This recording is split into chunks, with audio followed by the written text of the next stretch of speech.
So this whole sheet is actually cut. You can't see it unless you look close up, and you can see all the lines and the marks. So most cases you will weed everything out, all the letters first, and then you will cut it, but in this case it actually will be easier to cut all of the sheets first and then weed it. So I'm going to go ahead and do that. So when you're cutting, we just use an X-Acto knife. Probably the easiest way to hold it is pretty simple. Just put your finger down. You're going to go and just cut. I don't know.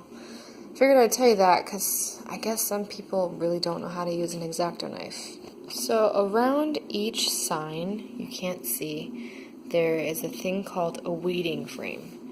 And that keeps each sign perfectly cut, which is really nice when you're placing it on the board because you already know the measurements are going to be exact no matter what. So around it is the frame, and it's connected, and so I'm just going to pull this off. I can't do it with one hand, so I'll have to press pause. So I just pulled off the excess of the weeding frame, and now you can see each individual square. This is going to make it easier when you have your X-Acto knife. You're just going to go right in the middle of the white space, and you're just going to cut and separate all of them. So I'm going to go ahead and do that. One thing to mention that the spaces in between the frames are pretty small, and so when you have your knife, you just want to be sure not to actually cut into the vinyl itself that we're actually going to use. But then you can see it doesn't have to be perfect. This was really close to it, but it still wasn't cutting into the frame. If you do cut into the frame, it's really not the end of the world, but as long as the front, or not the front, but the two bottom sides aren't cut into, that's probably the most important. We'll get into that topic later. Okay, so now we have all of the layouts cut, and really it took me about 2 minutes to do, but I've also been doing it for a while, so probably for beginners I would say this would have taken about maybe 5-10 minutes at most to do. So as you can kind of see now, we do have excess white that we don't need, and that honestly, if we kept it on, it wouldn't be such a big deal, but I kind of like it clean. That way we don't waste as much transfer tape. So I'm going to go ahead and cut those. Okay, so I cut it, and as you can see, it's not perfect, and it doesn't have to be, but I do like it just a little bit closer to the layout itself. So now let me grab my weeding pick. And remember, I showed this to you earlier. This is what we'll use to weed out all of the positives. So when you do it, just kind of dig it in slightly, and it'll lift right up. Once you get that little leeway, I can't really do this with one hand, then it's just all about going with the curvature. Cursive is a little bit easier, and sometimes it's harder. It's nice that the letters are all connected, because then you can just go with the motion of the font and let go. The only thing is sometimes, more than others, the inner circles will lift up, and so we just want to avoid that. So now I'm just going to go on the second one. See this S? There's, let me focus it. Oh, I'm horrible at this. You'll see it.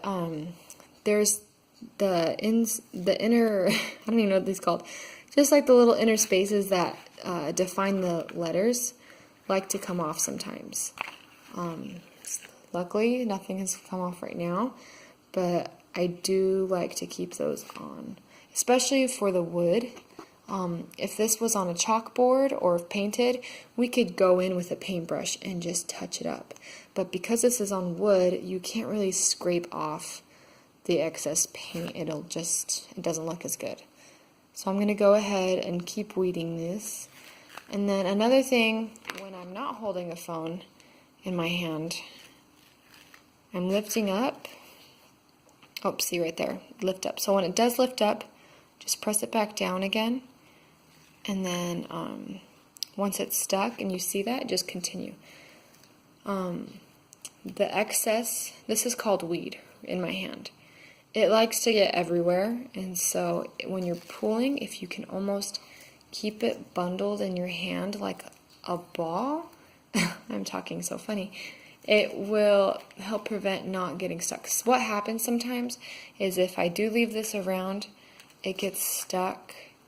It'll get stuck on previous ones, and then when you're trying to lift it up, it just gets messy, and then look, it's like stuck, and then it lifts things that aren't supposed to be lifted, and it's just messy. So I found seriously the best way, just keep it in your hand, and it'll feel pretty natural as you go. And then eventually you just get this big ball and you keep it in a little pile right there. So that's pretty much it. It's seriously such an easy job. I would say the only thing is you'll learn as you go where to place the pick, determined. So sometimes instead of, okay, this cat needs to move. So sometimes instead of pulling right here for the H, it might be easier to pull down, especially because that's connected. Because if you were to pull here, you can do it, but sometimes it just lifts things that you're not ready to lift up. And then same another thing, the eye, you could always go, you could start from the bottom first and then pick it up. That way, when sometimes if you're pulling down on certain letters, it's more prone to pick up the centerpiece. That's pretty much it. I don't really know what else there is about weeding. It's fairly simple, and once you get into it, you'll find your own rhythm and your own groove.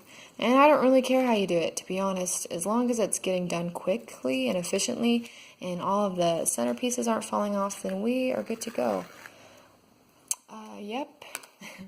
I hope you actually even get anything from these movies. Honestly, these are just for me more so, because when I teach, I tend to forget everything that I'm supposed to tell the person in the moment, and then it's always I go back at the end of the day and said, oh, I forgot to tell them this and this and this.